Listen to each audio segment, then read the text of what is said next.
ایران کے صدر Masoud Pezeshkian نے بتایا ہے کہ سپریم لیڈر آیت اللہ مجتبی خامنائی سے ان کی ملاقات 7 سے 8 گھنٹے تک جاری رہی۔ رہبر اعلیٰ کی صحت اچھی ہے۔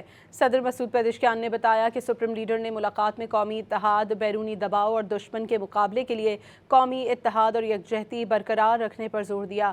آیت اللہ کا کہنا ہے کہ دشمن ملک میں اندرونی تقسیم پیدا کرنا چاہتا ہے۔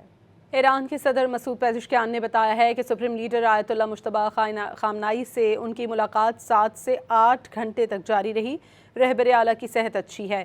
صدر مسعود پزشکیان نے بتایا کہ سپریم لیڈر نے ملاقات میں قومی اتحاد، بیرونی دباؤ اور دشمن کے مقابلے کے لیے قومی اتحاد اور یکجہتی برقرار رکھنے پر زور دیا۔ آیت اللہ کا کہنا ہے کہ دشمن ملک میں اندرونی تقسیم پیدا کرنا چاہتا ہے۔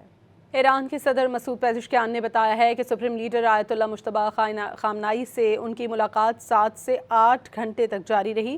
رہبر اعلیٰ کی صحت اچھی ہے۔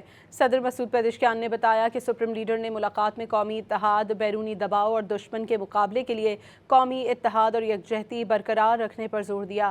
آیت اللہ کا کہنا ہے کہ دشمن ملک میں اندرونی تقسیم پیدا کرنا چاہتا ہے۔